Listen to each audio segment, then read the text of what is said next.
would like to welcome you to the second installment of the Alumni Speakers Guru webinar series entitled How to Market and Sell Like a Pro When You're Shy. May I call on the Director of the Alumni Relations Office, Director Selmer L. Santos, to formally introduce to you our speaker. Thank you, Eric. Good afternoon, everyone. Drkarenremo is a CEO, entrepreneur, and a multi-awarded business leader in Asia and the Middle East. Awarded as the 2019 Female Leader of the Year in the prestigious Middle East Economic Digest Awards and the 2015 Asian Women Leadership Award by the Asian Leadership Congress. Dr. Remo is a seasoned marketing communications advisor and strategist to various governments, corporations, and international not-for-profit organizations. Dr. Remo has co-founded and manages New Perspective Media, a group of 360-degree media and marketing agencies based in Dubai with 4 offices in the Middle East and Asia Pacific.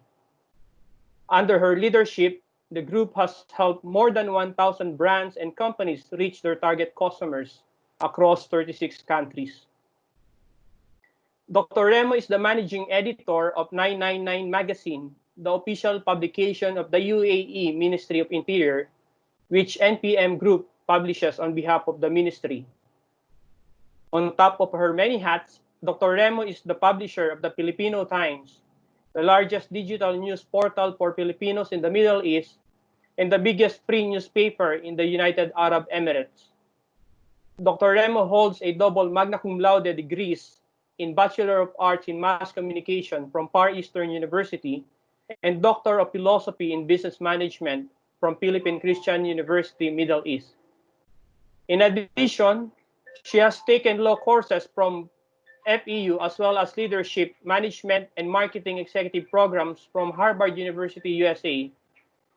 She currently lives with her 17-year-old daughter in Dubai. Ladies and gentlemen, our speaker, Dr. Karen Remo. Hey, Selmer, thank you very much for such a kind introduction. I just would like to know if I am heard clearly right now. Loud and clear, ma'am, loud and clear. Okay, brilliant. Thank you so much.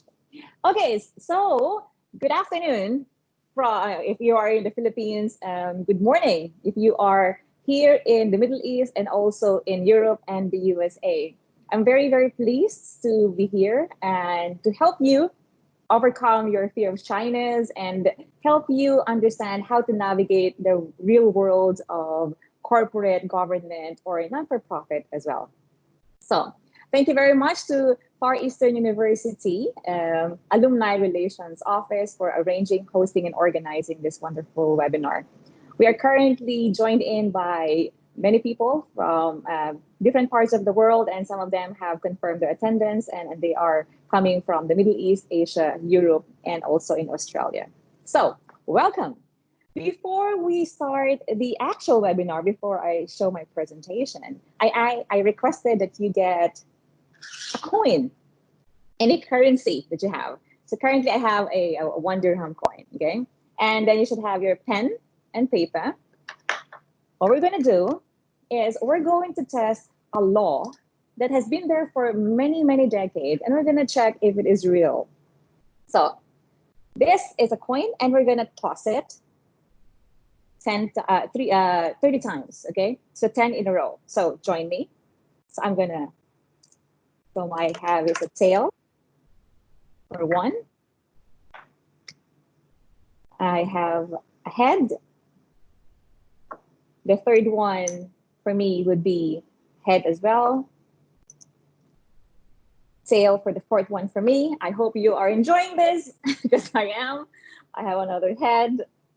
6th time, I have a head. 7th is a head. 8 is a head again.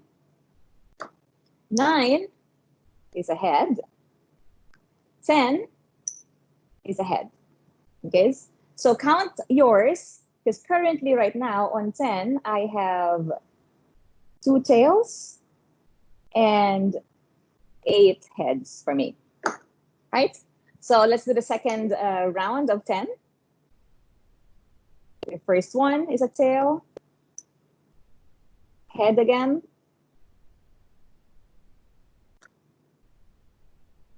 Tail for me. Tail for me. Head.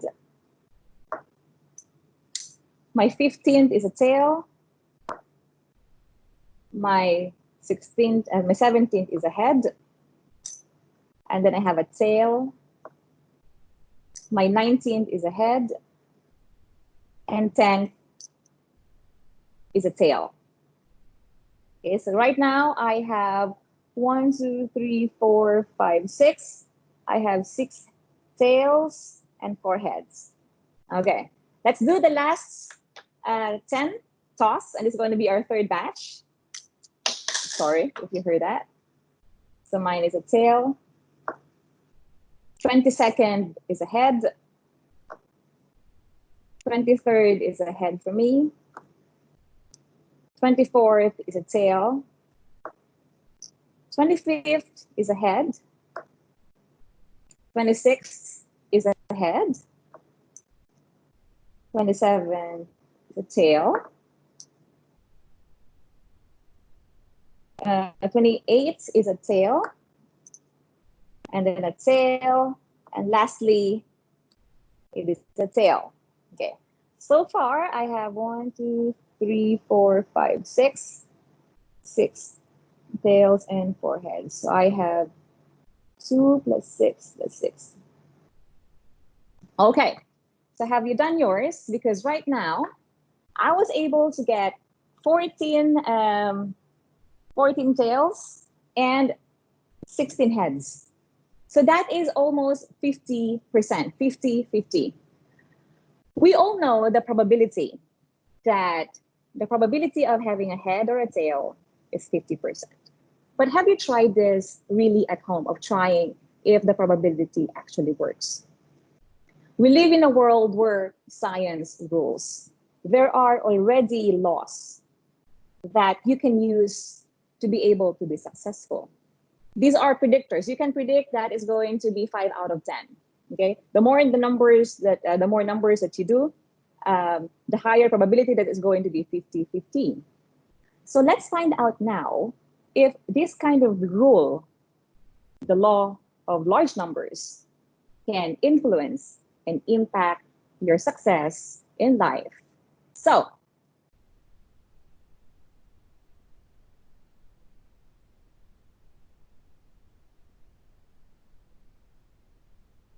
my name is Dr. Karen Remo, and I am the CEO and Managing Director of New Perspective Media Group.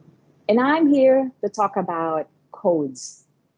As simple as you think it is, there are many things in life that had already been established and that you can predict, and all you have to know is how to use this in your favor. Success code for shy people.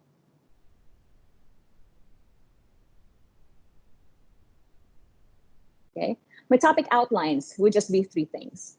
The first one is, what is the best predictor of success in career?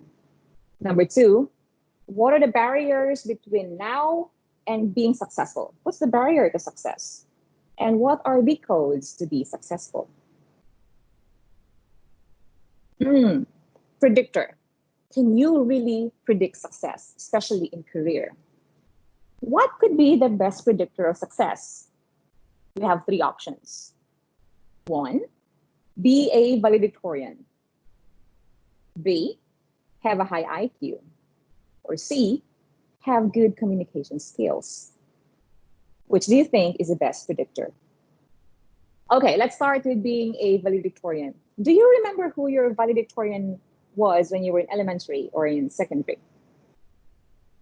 We have always thought that they will be the most successful people after college or once we grow up because they were just so good. There was a study in 1995 which followed 81 valedictorians 10 years after the graduation, and the study tried to find out, did they really become successful? What turned out was that the valedictorians eventually graduated college and they had good jobs. But there was not one of them was actually a standout success. Yes, being valedictorian can predict your college success, but it's not a guarantee that you're going to have groundbreaking career success. It has been published in many, many publications from CNBC, Business Insider, and Daily News that valedictorians don't really become groundbreaking successful primarily because of two things. One, because they're followers of the rules. In schools, you are taught to stick with the rules. And if you don't stick to the rules, you're being punished.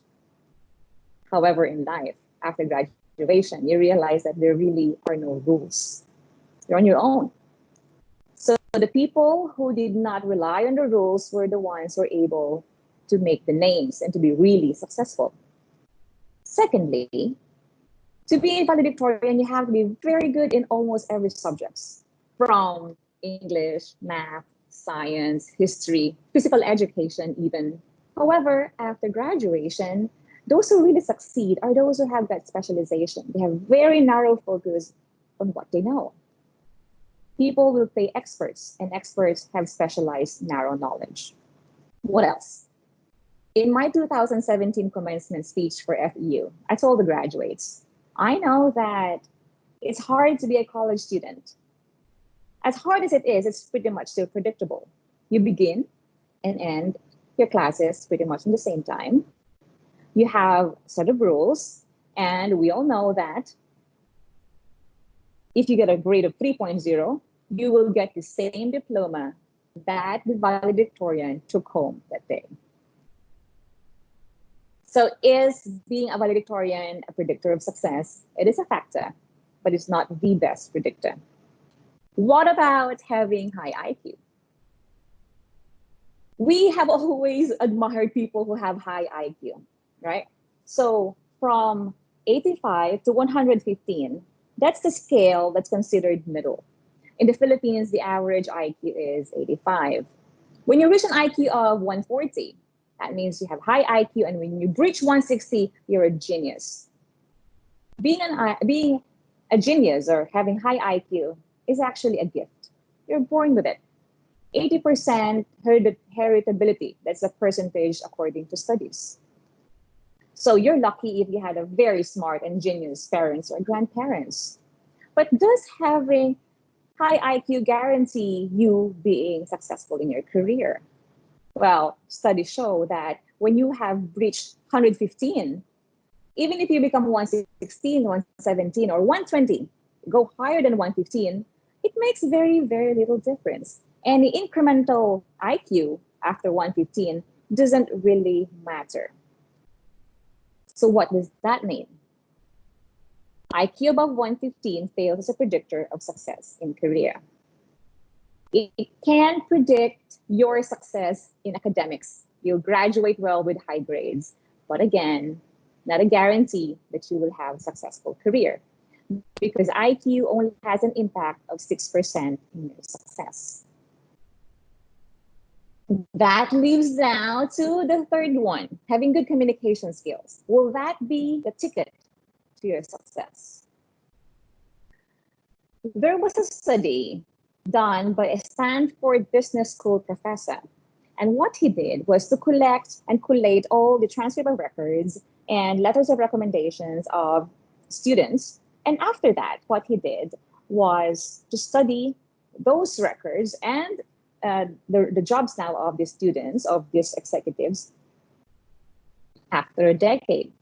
And then he ranked them from least to highest. And did you know what was the best predictor of success? It wasn't the grade point average. It wasn't the grade. What was found out was that the only consistent and significant predictor of success was verbal fluency. What now is the best predictor of success?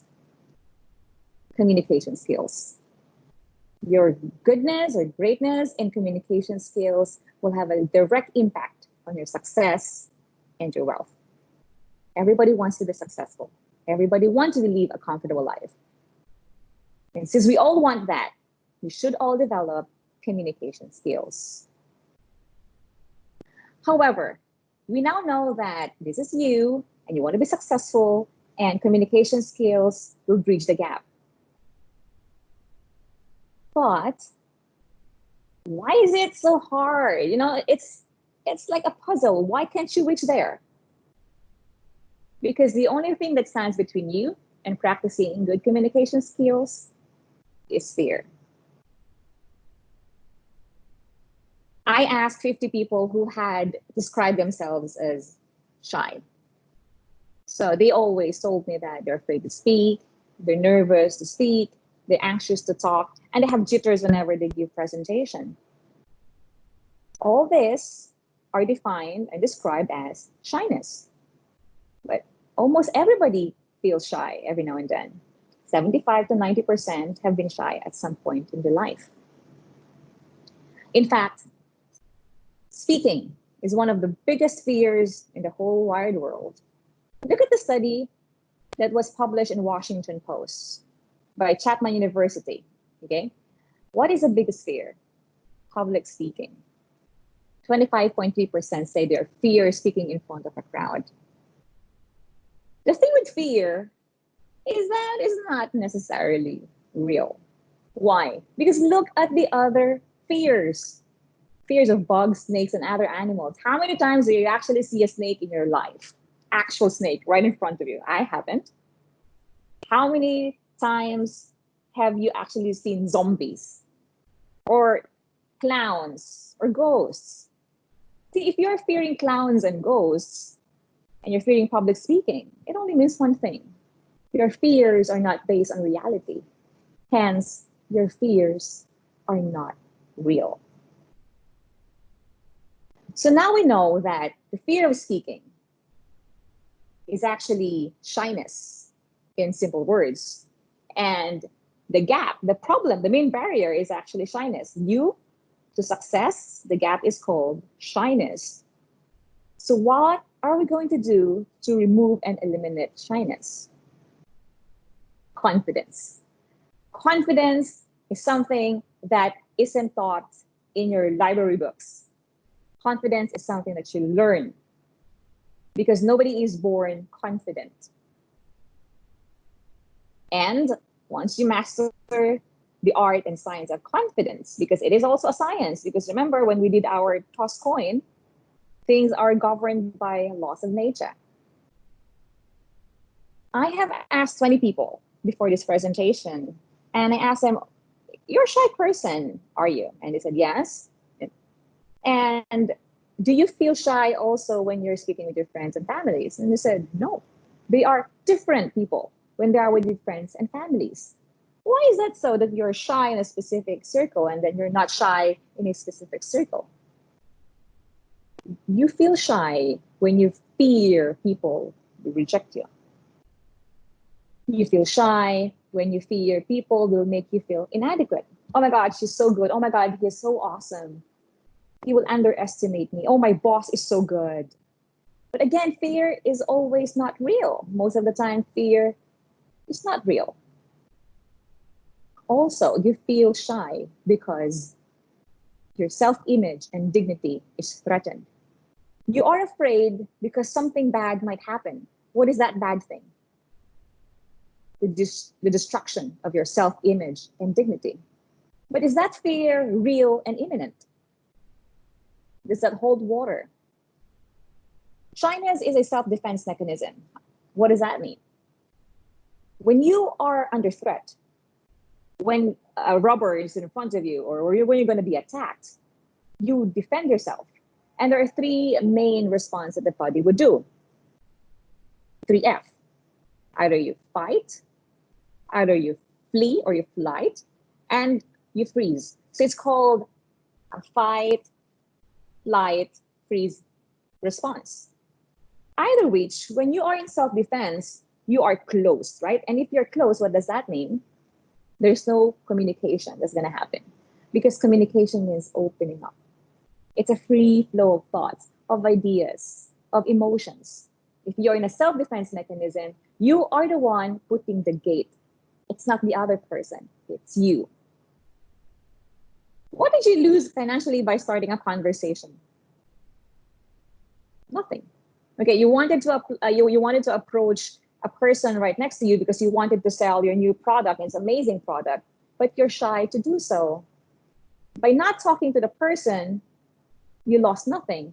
Or by talking to the same person, you lose nothing. But you know what you actually lose? Opportunity to be happy, to succeed, to have a good job and relationship. We're living in a sadder world according to many researches. And maybe, just maybe, one of the reasons is because we don't have the courage to start that first conversation, the first hello, the first hi.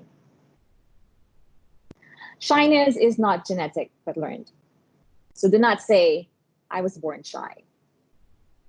Because shyness and introversion are two different things.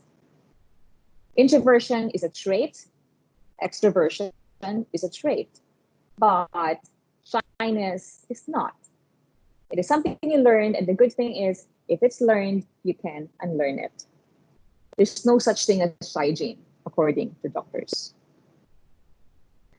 So, shyness is the fear of negative judgment. Like when you look at a person, it's like, oh my God, he's gonna say I'm bad, I'm not good enough. You know, you tell yourself, I'm not good enough. Did a person actually tell that to you? No. But you're telling yourself that that person is gonna say something negative about you. But introversion is a preference for quiet, minimally stimulating environments. A lot of successful sellers, marketers, and leaders are introverts. I myself, I'm an introvert. I was very shy and I was introvert at the same time. Do not confuse the two. Both introverts and extroverts experience shyness. Now, when does shyness become a problem? When it becomes a barrier to success. You can be shy every now and then, but when it becomes a barrier to what better you can become, then that becomes a big issue. And you know what? It's a big problem because when you stop growing, you start dying. And you only grow when new opportunities are in front of you. And you are to unlock your own opportunities. Shyness is a widespread problem in the Philippines. I have checked 2 days ago Google Trends. Google Trends is a tool in Google that you can see which words are actually being searched by a certain country or region.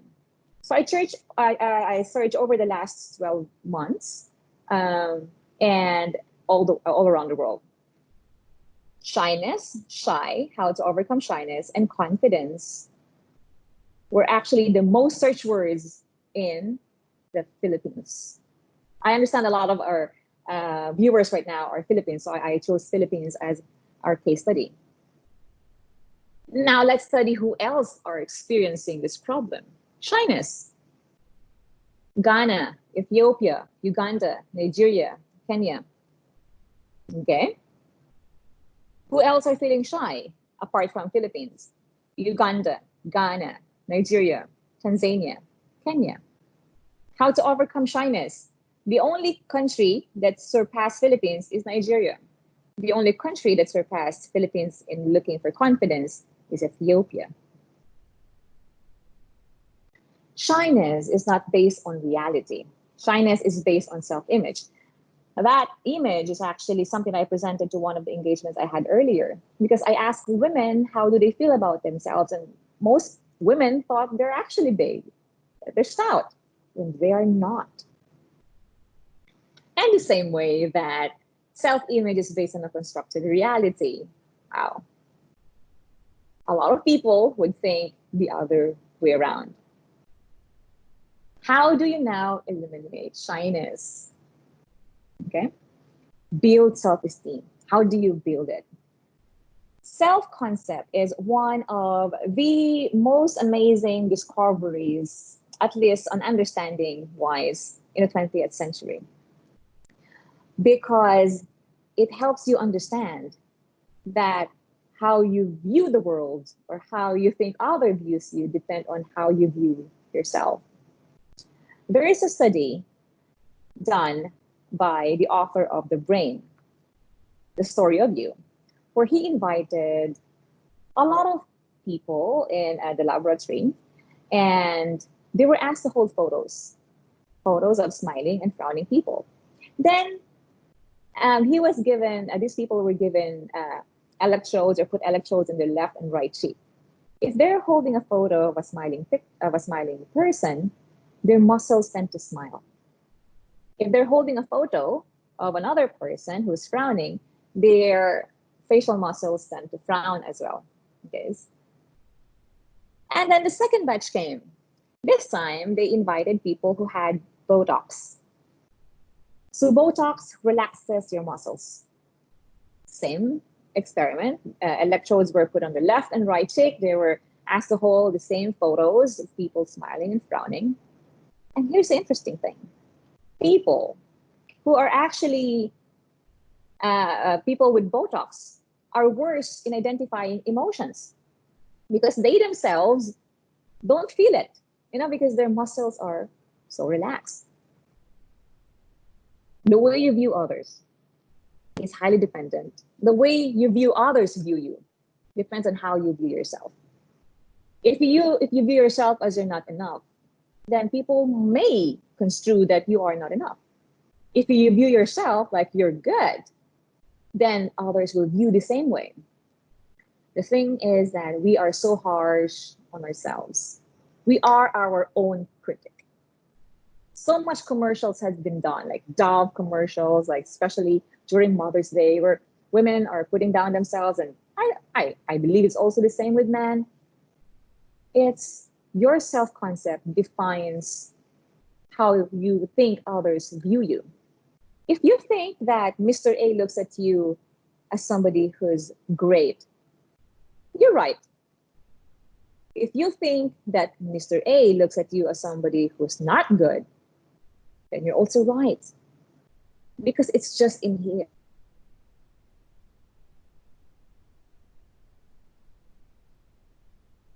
To build your self-esteem, you have to talk to yourself. Okay? And that's our second experiment and our activity today. So I'd like you to get your pen and paper. And let's do it now. Think of somebody who's so good in your career and then start to write and define and describe who this person is. Okay, I'll give you like 10 seconds to think of who this person is. He's so good, somebody who's so good in your industry, in your career, somebody who you admire. This person doesn't have to know you, or you don't have to know this person personally, but put the name, okay? Then let's put at least 3 words and let's describe this person. Okay, I'd say Karen, okay? I think the person is Karen. Also, no, let's make Kathy, okay? Kathy is beautiful. Kathy is smart. Kathy is funny. Kathy is influential. Kathy is a risk taker. Kathy is strong. Kathy is brave, courageous, or Kathy is great in selling. Kathy is amazing in presentation. Kathy is likable. Whatever you put, it's your own words, okay? Now, cross out the name. Cross out Kathy, whoever that person is. And we will replace it with I am. So we say, I am beautiful. I am handsome. I am smart. I am funny. I am influential. I am a risk taker. I am strong. I am courageous. I am good in selling. I am amazing in doing presentations. I am very likable. And put this paper, okay? You can create another one without the name of the other person and put in your wall, put in your refrigerator.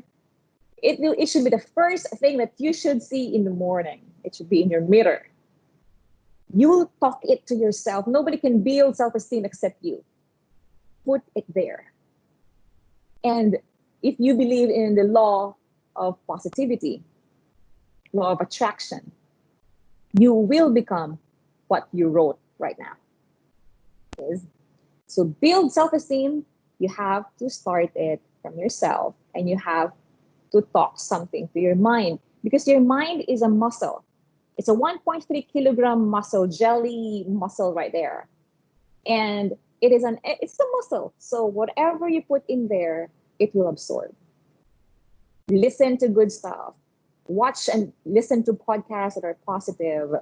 Stay away from toxic people. Yeah, that's right. You heard it right. Stay away from toxic people. Surround with yourself with positive people, realistic people, and read books. So whatever you surround yourself, it will become you. Second way to eliminate shyness is to focus on your customers.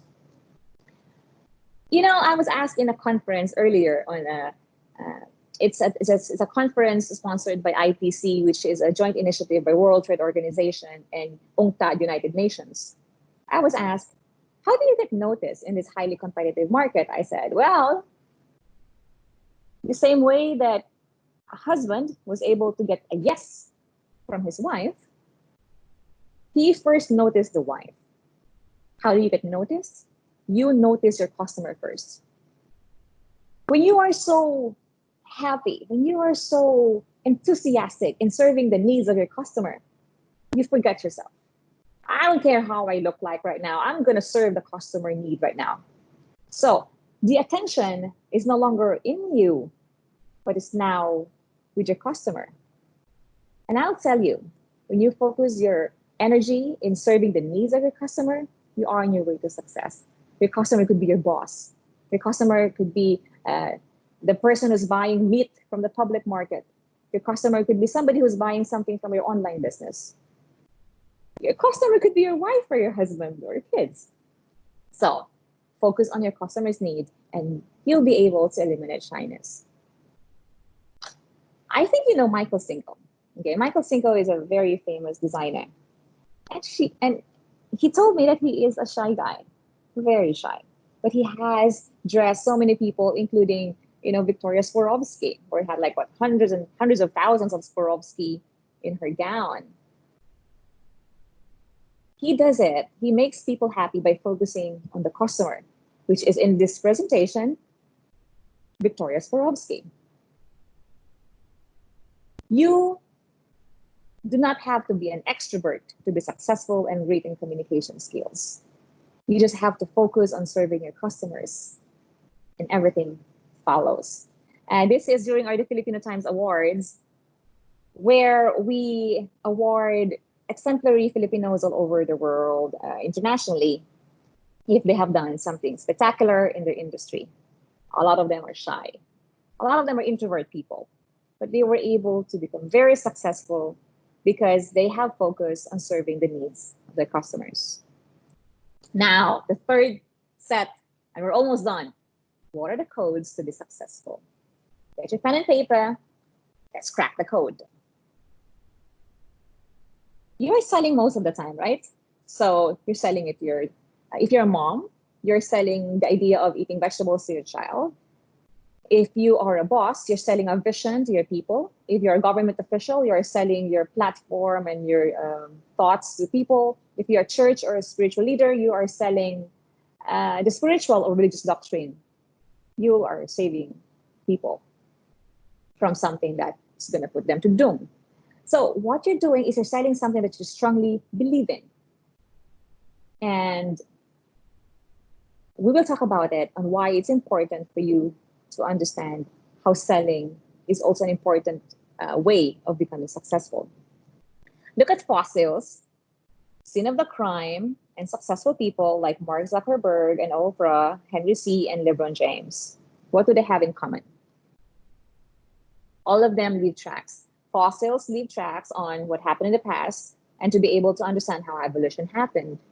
Scene of the crime, they leave tracks so that the police can track the criminals. And successful people, they leave tracks on how did they become successful. 1 out of 4 CEOs have marketing and sales background. But there's a bigger number. All CEOs are sellers because they sell their products the way as a CEO would have to do it. Howard Schultz, the CEO of Starbucks Coffee, was actually a salesman in Xerox. Warren Buffett, one of the richest men in the world, was actually a paper boy. And Henry C., who will not know Henry C., he started selling shoes during the World War II, and now he had founded a conglomerate. The late Henry C. was able to found one of Asia's biggest conglomerates. Among entrepreneurs, if you're an entrepreneur or you want to be an entrepreneur, one of the most important skills you have to learn is the ability to sell. Marketing and selling both involve communication skills. Now, to be successful, master communication skills. It is a skill. It's something that you learn again and again and again. So attend seminars like this, read books, listen to podcasts, watch YouTube, and be surrounded with people who are good in communication. Now, in selling, you would know that if you are the amateur, you would always look at somebody who's professional and feel that, oh my God, that person is so good. I only have 2 accounts, and that professional has 10 accounts. And he makes it look so easy. That's what we always feel. And then we get intimidated. What you do not see is that you closed 2 sales because you spoke to 10 people, whereas the professional spoke with 15 people. He is outselling you because he's out talking you. This person communicates every day, every night. To be successful, you have to increase real life practice. There is the law, there is a theory that says the 10,000 rule. It's highly controversial, but the thought is that if you keep on doing the same thing again and again for 10,000 hours, you become an expert in something. And I think you would. I have been writing for many, many years, and so now I write so easily. People who are in selling, they keep on selling, so they become successful. You just have to keep on increasing whatever you're doing to be successful. Again, practice, practice, practice. Then now the application of what we've done earlier on the tossing of the coin. Law of large numbers says that if you do something often enough, a ratio will begin to appear. What was the ratio earlier that we've done? 50%. Now you have to understand what is the ratio of your current ability. If you're the amateur who sells 2 out of contacting 10 people, your ratio is 20%, and the professional is 66%. How do you now become a professional? Okay, how do you get the same amount of sales as what the professional had? Just talk to more people. Because to be able to get the same number of 10 is to 10, then you have to speak and sell to as much people as possible. So earlier we were talking to 10, now you have to speak to 50 to get the same number of sales or accounts as the professional actually has right now. The Filipino Times is published by New Perspective Media Group, and I'm happy to announce or to say that we recently grew 100%. So we're now 4.5 million in terms of viewership. Did it happen by chance, by accident? No. There's math, science, and statistics behind it. We know how much people are reading and spending time on the internet. So if we want to reach 4.5 million, we just have to create more stories to be able to reach that number. BuzzFeed, for example, to be able, they produce 1,500 copy every day, 1,500 artwork and materials. Out of 1,500, only 150 actually only get to be read. So do not feel bad if you're just getting 10, 20% success ratio, because that is how it works. You will be doing a lot of things and a lot of them seems meaningless, but no, they're very helpful because I will tell you for the next code. To be successful, you have to use the law of large numbers in your favor. It's science. Don't be too emotional, okay? It's not about you. The universe had already created these laws. So just keep on trying. And number 4, if you would, during our toss coin, what we know is that if you keep on tossing and tossing and tossing the coin, the same thing, you get the predictability the same all throughout.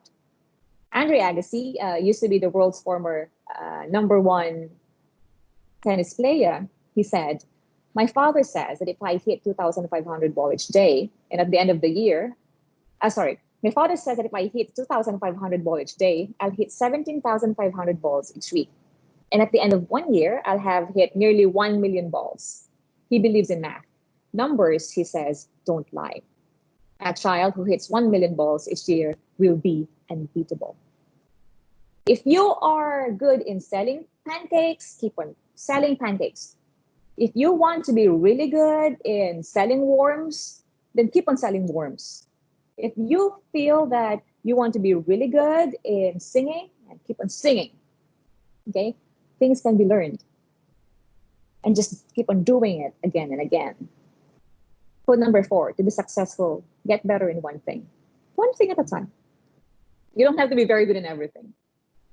I mean, you know that Tiger Woods is very good in golfing, but is he very good in his personal relationships?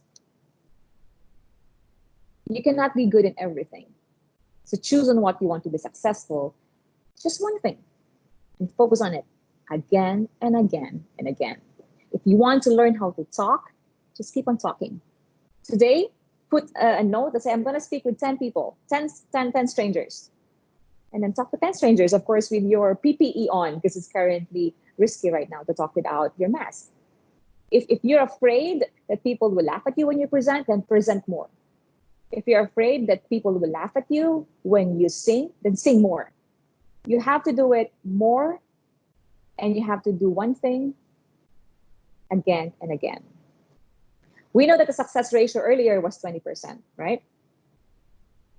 What you don't really see is the 80% rejection. You will always be rejected in this life, whether it's sales or being a leader. You will always be rejected, but embrace it. In sales, my best friend and mentor had told me this: your boss has not paid you to get those 20 sales. Your boss had paid you to do the 20 sales and 80 rejections, because you will not have those 20 sales without that 80% rejections. Embrace rejection, embrace failure. That's the key to being successful. Again, if you're shy and people are not happy with the way you communicated, just carry on, just keep on doing it. Michael Jordan, he has missed 9,000 shots in his career, lost 300 games. He failed over and over and over again in his life. And that's why he said he succeeded. Keep on failing. That's the key to being successful. J.K. Rowling, the very famous author of Harry Potter, been rejected 12 times by publishing houses. Could you imagine that? Like somebody who's telling you you're not good enough? Jack Ma, founder of Alibaba, China's biggest online marketplace, been rejected by Harvard 10 times. What about you? Have you been rejected 3 times and you bailed out? Think about it. Code number 5, to be successful, you have to increase the number of your rejections. Last 2. Eyes, okay, vision. You cannot be who you want to be if you don't see it. You cannot be what you want to be if you can't see it.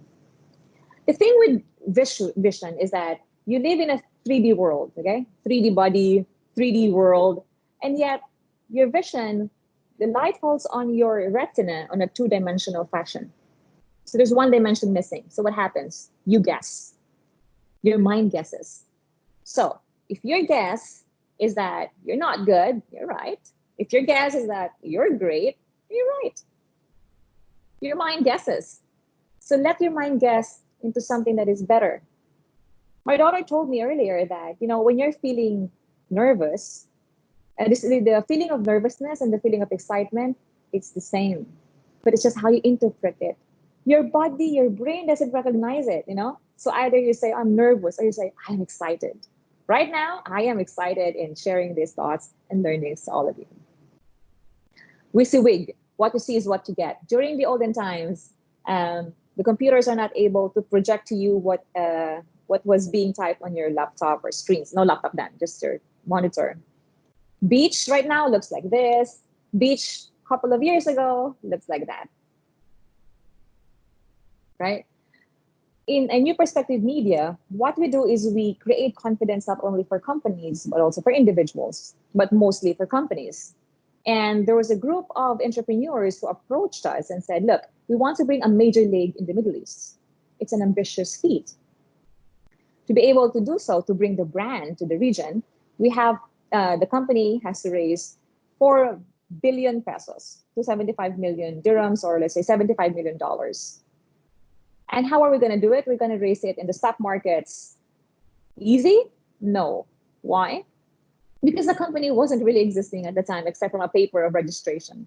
It has even no CEO. And it was right after recession, just like this. Nobody has gone to the stock markets. How are you going to sell a product, a concept that doesn't exist with no management in a very scared market? So you picture it, you create a vision for them. You have to see it. And by creating a story, we were able to help them raise not only 275 million dirhams, but 10.7 billion dirhams. So we're looking at like more than 1 trillion pesos in the stock markets. This was me in 2003. Okay. Same way that I was scared because I was a shy introvert person as well. And I had a 1-year-old daughter and I had no job. But I had a dream and I had pictured it in my mind. My dream was that I'm going to send my daughter in the best school possible.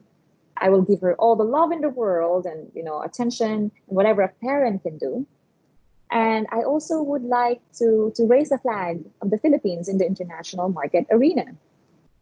So I went to the UAE when I was 19 years old and tried to find where I fit in. It wasn't hard. It wasn't easy. It was very hard. But by doing what I have just shown you earlier, I was able to not only have a job, but also create a company and also raise the flag of the Philippines in the international arena, which has been recognized as well by more than 200 nationalities. You have to see it. You cannot be what you cannot see. Code number 6. To be successful, we have to see success mentally. If you think that your salary is about 10,000 pesos and that's what your lifestyle is, you will earn 10,000 pesos continuously. If you think that your salary should, your lifestyle will be 20,000 pesos, then you will start to behave accordingly. See it, draw it, and then live it. Last year, and this is the last point, last year we have celebrated 50th anniversary of human landing in the moon. One quote from John F. Kennedy stood out. We do these things not because they're easy, but because they are very hard. As you go through your life and selling and becoming successful in your career, you find it so hard. And really, it gets hard. Really, really hard, especially now. It's COVID-19, there's COVID-19 and there's loss of jobs and companies closing down. But always remember that pain is, a gift. The best gift is wrapped in pain. You just have to unwrap it. So how do you deal with it? Self-motivate yourself. That's self-motivation. Do not expect others to motivate you. You're not a kid anymore. When you were 7-year-old, somebody will wake you up to brush your teeth. Do you think today somebody will do that for you? Do not rely on others. Desperation is the key. When you have to make money for your family, when you have to live, when you have to survive, when you're so desperate about doing something, you will succeed. Because no matter what happens, you know that you need to get it. It's not like I want to get it. You need to get it. After this talk, it's all on your hands. You have to decide. Some said there's a 5-second rule. When you want to do something, 5, 4, 3, 2, 1, do it. Some said there's a 3-second rule. 3, 2, 1, get up. And there are some people who said it's a 1-second rule. Just do it. Your alarm, do not put it on snooze. It alarms to get up and do what you need to do. Either it's a rule of 5, rule of 3, or rule of 1. Be desperate in getting what you really want. And do the self-talk. Talk to yourself. It's good for the soul. So code number 7, to be successful, do not rely on others for motivation. Cheer yourself up. Come on. Wake up. Hey, I'm happy. I am very, very happy. Hey, you're beautiful. Hey, you're handsome when you're looking at the mirror. Summary. We have learned that the best predictor of success in career is not your diploma. It's not your valedictorian medal. It's not having an IQ, but having good communication skills. The barrier to success is shyness. And to overcome shyness, you have to have self-esteem. Build your self-concept, develop it, and focus on your customers. It's not always about you. In fact, many times, it's not about you. Success formula. You will have the confidence to destroy and eliminate shyness. So you'll be able to practice up communication skills, speak, communicate, and be successful. Codes to be successful: 1, master communication skills. 2, practice, increase real life practice. 3, use the law of large numbers in your favor. Number 4, get better in one thing at a time. 5, increase the number of your rejections. 6, see success mentally. And 7, do not rely on others for motivation. So that's the end of my presentation. I am Dr. Karen Remo, CEO and Managing Director of New Perspective Media Group. You can contact me at Karen at New Perspective Media Group. I am also, just yesterday, I am on social media. Please follow and like my page, Dr. Karen Remo on Instagram, Facebook, and LinkedIn, and I'll try to catch up and answer your questions as much as I can. Thank you very much for tuning in. Thank you very much, Karen. And that's a Thank you so very much. wonderful presentation. So we have one question here. For all the attendees, please chat your question. A question from Princess Diana Karen. Is it a bad thing being overconfident?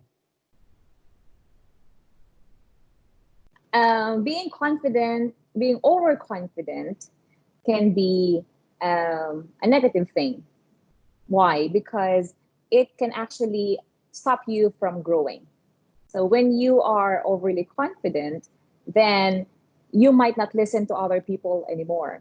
But you have to qualify overconfident, okay? Because we underestimate ourselves. So even if you feel you're being overconfident, probably you're just being confident. So you also have to qualify that. Okay. Thanks, Princess Diana, for the question. Yeah, from Mike Monses, being shy will not make results. Can we combine vision board and practice more often to gain confidence? Yes, that's definitely how you should do it. You should have a vision board. I mean, that's a very deep word, actually, having a vision board. It's just enough to know what you want, and then have a plan to reach how you want, and then schedule it and do it again and again to be confident. Okay, so we have a lot of questions coming in from Anne-Sophia Ampuan. How do you build your self-esteem when you're depressed? Okay. Well, thank you, Mike Montes, earlier for the question I wasn't able to mention. Sophia. Yeah. Okay, depression is a clinical word.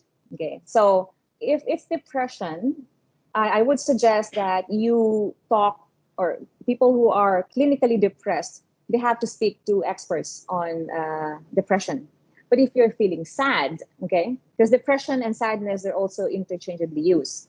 If you are sad and feeling low and you want to increase your self-esteem, there are things that you can do. Excuse me. I'm using a FU mug, by the way. Okay, I would suggest 3 things, okay? Number 1 is exercise. Okay, I'm not gonna give highfalutin answers, just exercise, because when you exercise, when you move, when you sweat, you have the serotonin and endorphin, and you have all these wonderful hormones. The same hormones when you're making love, the same hormones when you are eating chocolates. But the good thing about exercise is that it lifts up the hormones, okay? So that can help build your self-esteem, okay? Because you cannot overcome sadness by thinking happiness. No, it's not a brain versus brain. It's not a mind versus brain. It's not a mind versus mind thing. You have to do physically something. So exercise. Number 2 is to eat healthy, especially vegetables, which have very, very high nutrients, because that will impact your brain as well. Number 3, take a rest. Okay, because some people, when they're sad, they're just so tired. So relax, enjoy some hot bath if you can, with some scented candles. And then when your mind is ready, when your physique is ready, then that's when you start your self-talk. You go back to your self-talk, you surround with people. And by the way, communication is important in battling or conquering shyness and sadness. Why? Because in the book, The Brain, The Story of You, the book postulates that when that the brain is actually good in remembering things, and to make it function well, you have to sleep, breathe fresh air, and many other nutritional things. But the most fascinating part of that book is that it said to be able for the brain to function, you have to start talking to people. Talk. And sometimes, and many times, by the way, listening is also important. So all these things, there's not one answer to your question, Sophia. So it's both physical and psychological, combine them together. Thank you, Karen. For our next question, okay, so it struck a chord on me. Last year we made a survey among I think around 20 president and CEOs and general managers who are alumni of FEU. We asked them about what are the qualities of FEU students or FEU graduates that they notice, and what are those things that are lacking. On the lacking side, you're correct. This is very timely because the question here is that what advice can you give to a person who is shy and scared to speak in English? It turns out in that survey, one of the biggest concerns of FEU graduates is actually communication skills, and also being able to assert themselves, especially when we were grouped with, say, graduates from Ateneo, LaSalle, UP. So a lot of times FEU graduates tend to shut out, tend to keep quiet. They feel like the sense of being with these guys, somehow they feel, well, as you said, shy. So in the question, with the question of this is Sophia. Okay, Roslyn Hamero. What advice can you give to a person who is shy and scared to speak in English? You have to learn how to speak in English. So Practice. yeah, really, you have to speak English. No, as well. I mean, the first thing you have to understand is, okay, where am I right now? Where do I want to go? And what are the obstacles? Okay. So you want to be accepted and appreciated by a certain crowd. And what you feel is that you can't speak English well and properly. I graduated from a public school. We didn't speak English when we were in elementary. So what you can do, Roslyn, is that first, okay, permit yourself to speak in English. Okay. What do you mean by permit? Because a lot of people, they don't permit themselves because they're so afraid already. Permit yourself to make mistakes. Allow yourself to just talk. Okay. Because before you can even talk, you're already judging, critiquing, and already putting yourself down most of the time. So the first thing is permit yourself, permission. Permit yourself to actually speak. Just speak in English. Doesn't matter if they laugh. Doesn't matter if they don't care. Doesn't matter if you're getting the immediate result. Just speak. After permission is community. Okay. You have to be surrounded with people who speak in English. Create a community, because you cannot practice. You cannot do something you can't practice. Like even if you drive and there's no car to drive, it gets rusty. So find a community that will be able to support you with this. Now, the community right now is very restricted because of the COVID-19 situation, but you can watch YouTube and then you follow them and you repeat them, when they speak. So when you want to learn how to speak English, then do not watch movies that are not in English. You have to emulate it and then just keep on speaking that language. So two things, permission and community. Permit yourself to speak. Permit yourself to make mistakes. Just speak English. And then secondly is create a community or join a community. And do not be ashamed. Do not be shy. Own it. I want to speak English well, and I'm going to learn how to do it.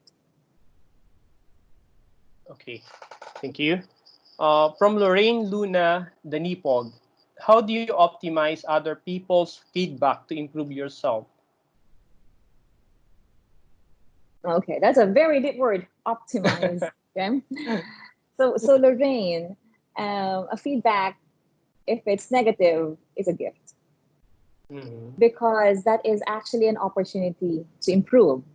Now, when you are given a negative feedback, doesn't matter if the person at the end is pleased or not. What matters is that you listen to this person because people will remember how you made them feel.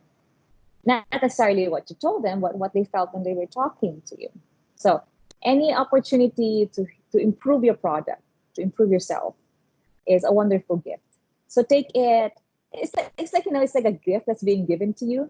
And it just doesn't look nice, but it's like ampalaya. And it's something that it tastes bitter, but it's actually good for you. So take it, accept it.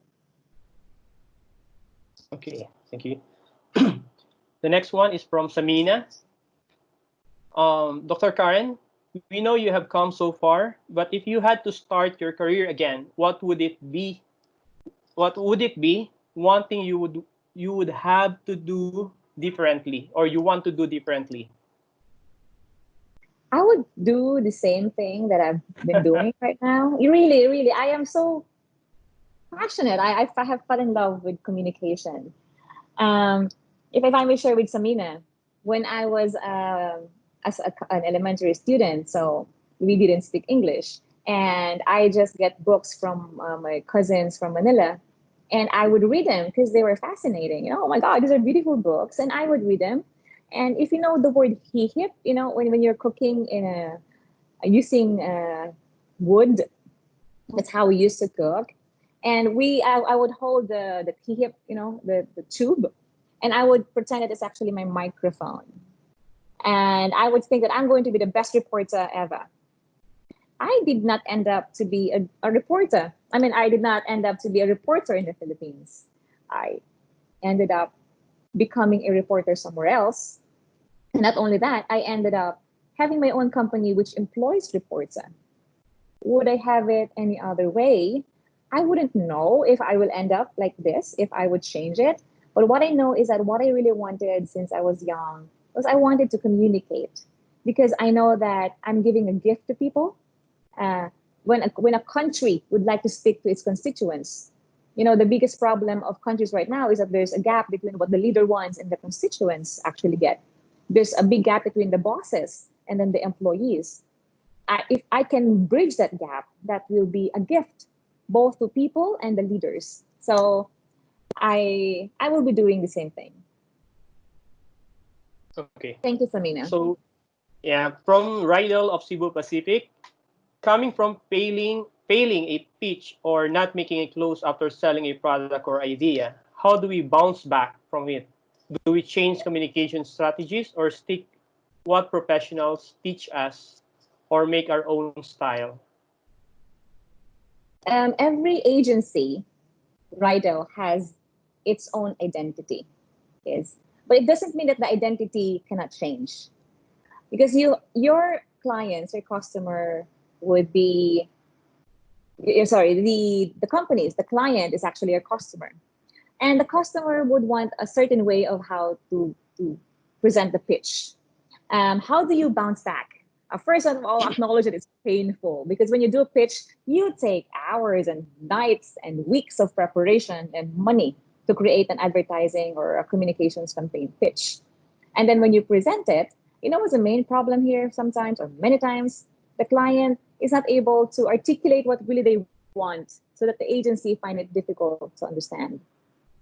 So you bounce back by two things. One is to just get over it.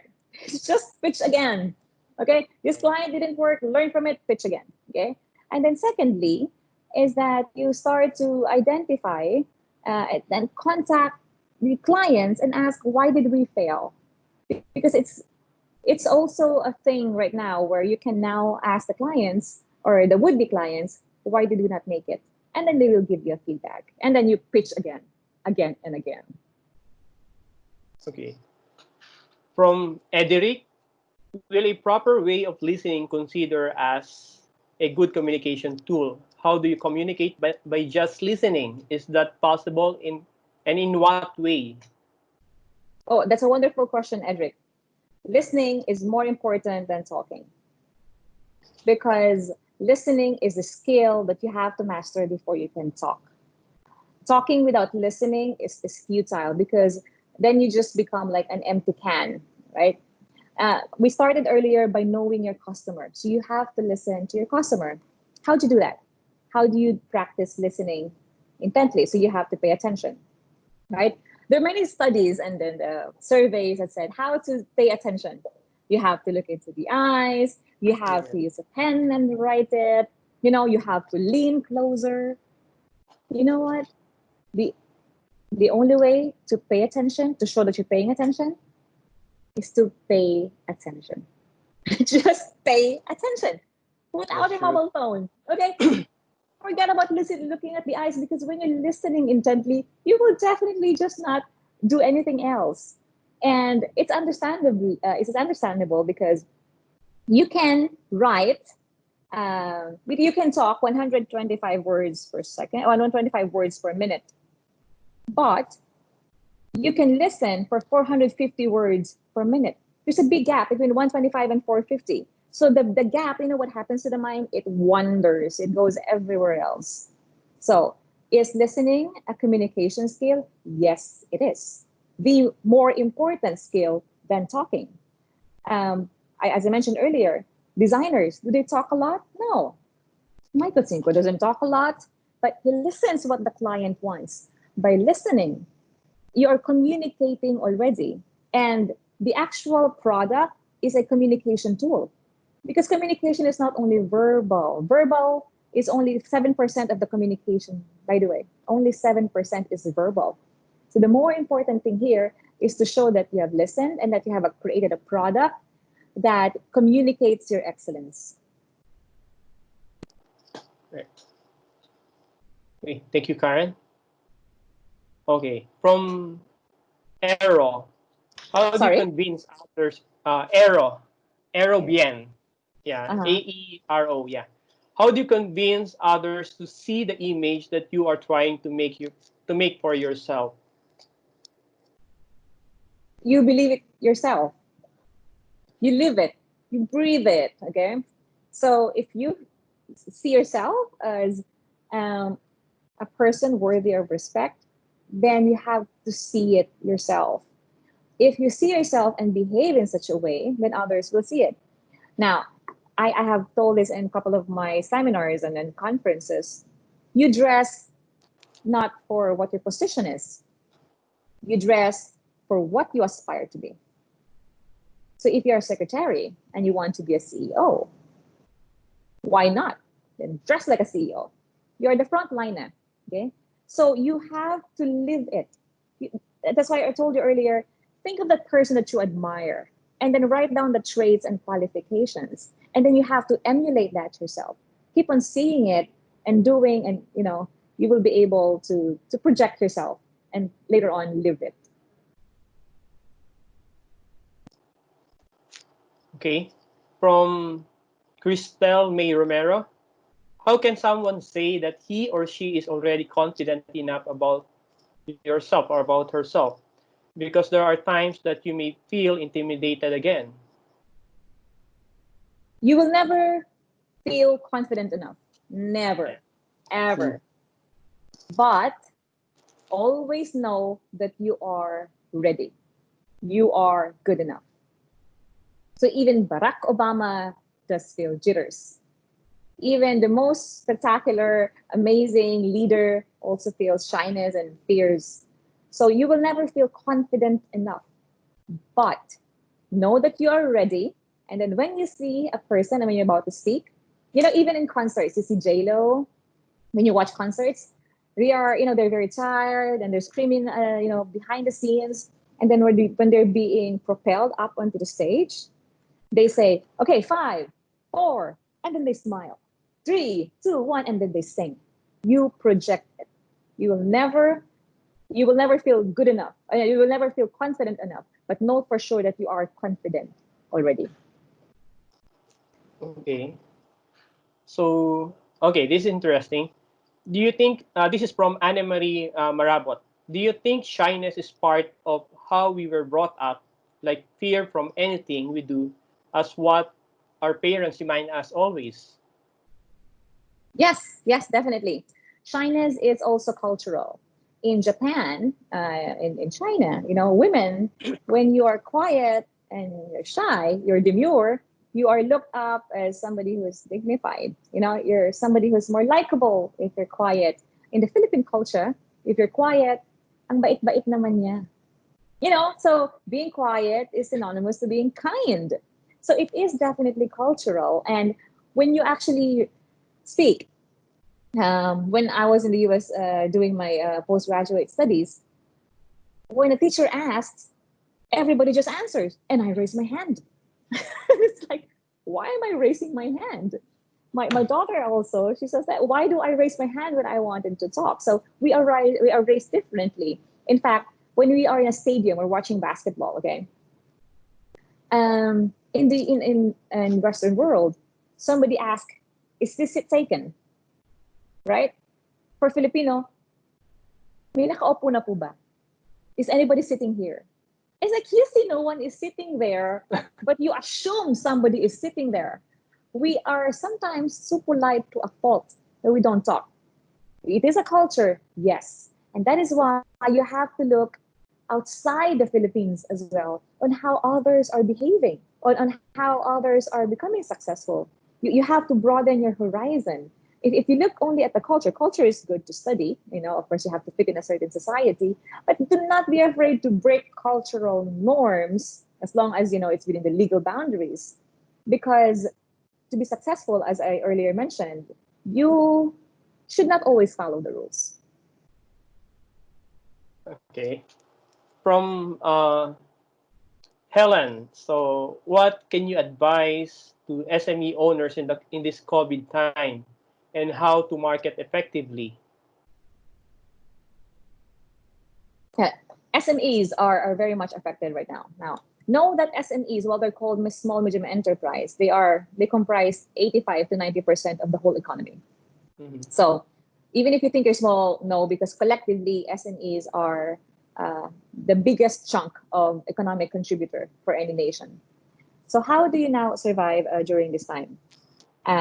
Number one, this is not going to be very communication, but number one is cash flow, right? So a lot of studies have shown that the first thing that you have to do now is to conserve cash flow, because the business owners of SMEs, they only have a reserve for up to 27 days.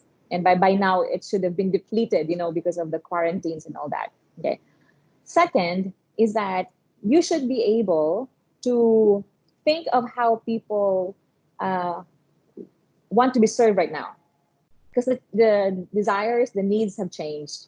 So you have to serve whatever needs, and then you have to know your customer, how they want the product to be served. I tell people when I do conferences that you have to look beyond demography, male, female, in which location. You have to look at their behaviors. In the UAE, for example, we know that for the Filipino market that we're serving, we know that they are very emotional people. So we use emotional ads. We know what time do they wake. So if the traffic for Facebook marketing, for example, we know that it peaks at 9, it peaks at 1, and then at 6 o'clock. And then for LinkedIn, there's also different spikes. For Instagram, there's different spikes. So you look at those numbers, and so that you can be seen. Because even how nice your marketing is, if you're not doing it on the right time, your communication will go to waste. Okay.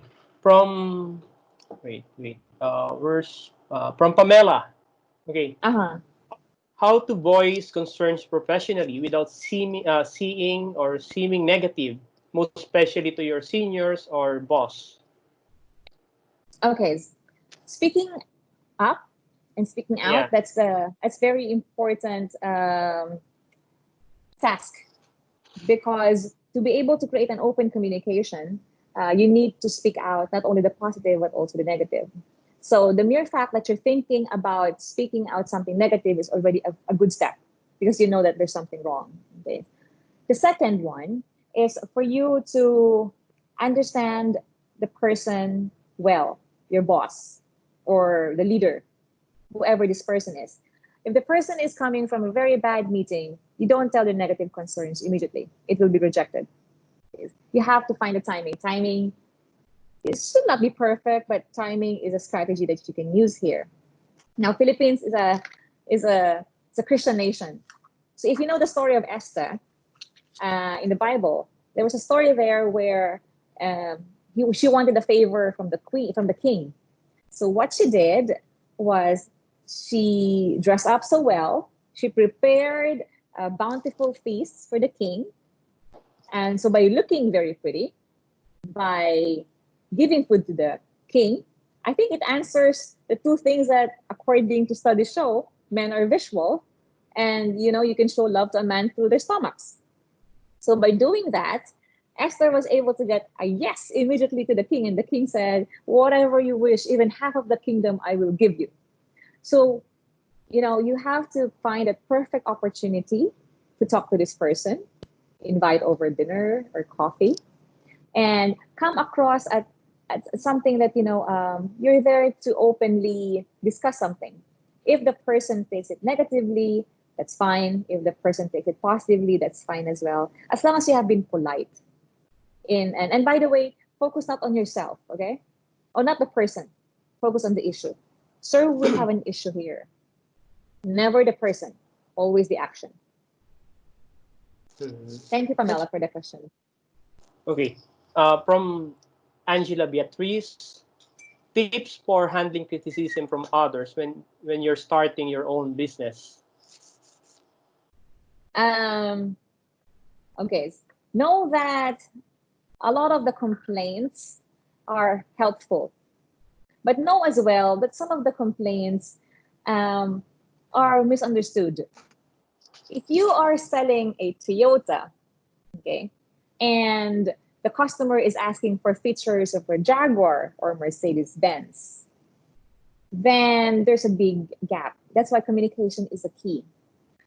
The usual problem here is that the person is expecting too much. Come on, you're flying a low cost carrier, and you're expecting a first class service. You're complaining about so many things. Okay, so what do you do now? Communication is the key. So you have to explain to the customer that this is our brand, this is our company, and this is our product. And this is priced because of the factors. It's okay, let them know the business fundamentals. So I would suggest that how you deal with criticism is with transparency and openness. Okay. I think we can yeah, we're accommodating two more questions. Yes. Okay, Miss Karen, when you finally get the chance to speak and gather your confidence after being shy for so long, and you actually got criticized or laughed at by your target audience, how do you actually bounce back from that? You laugh as well. What you gonna do? I mean, we were too hard on ourselves. If we know that we have failed and we have not delivered, or people laugh it out. Don't take it too seriously. Try to take it, as light as possible. And again, remembering that, the 80-20 rule. So even if you have been laughed at 8 times, know that there are 2 times that people will stand ovation, clap for you. Okay. So bounce back by being lighthearted. Take it with grace. Just like when candidates on beauty pageants would drop. It's not how much you have fallen, but it's how much you have gotten up. So get up with grace. Okay, for our last question, this is from Angelica Pacundo. In my situation, I think I have an alter ego at work or when I face my clients in the advertising industry. I seem confident when I do my job, but at home, I tend to be shy when I try to communicate with my parents. Do you have any advice on how I can effectively talk with them? Because they told me that I'm so good with getting along with other people, but not with them. Okay. This is so true in Asian households because we were trained not to talk, we were trained to obey and not question the rules. I can share you what I have done personally with my daughter. Because she didn't want to speak to me because she grew up in the Philippines. I mean, a few years in the Philippines. Then when she came in here, she wasn't speaking English, and there was a communication gap between the two of us. So how do you communicate now with your parents? Start with nibbits, like just nuggets of communication, just small amount. And some parents are just not really talkative, and it takes courage. Again, it's a fear of being rejected. If I speak to my dad would probably just shy me away. So how do you remove that shyness? You have the 5 rule or the 3 rule, like 5, 4, 3, 2, 1. Hi, tatay. Hey, dad. So you just start it out. And my daughter and I, because I would have to get into their psyche. She was a kid, so I couldn't talk about so super highfalutin words. So I would ask her, so Naomi, what do you think? Which is better, fork or knife? And because she was creative, she would say, I think the fork is better. And then she would tell me about the fork. And I'd say, I think spoon is better. And then you start this communication. And I know it's not going to be easy, but always think that you are giving a gift when you're communicating. You're giving the gift of listening, right? You're making people happy. So do not withhold this gift. When you think that communication is a gift, whether it's listening, giving, or talking, be happy and be proud that you're giving a gift to someone. Again, it's not about you, it's about the others. Okay, so you can email to us your questions. We'll send it to Dr. Karen Remo. Then she can probably reply to you by email as well. So thank you very much for all of you. I hope you can join us also in our next webinar session.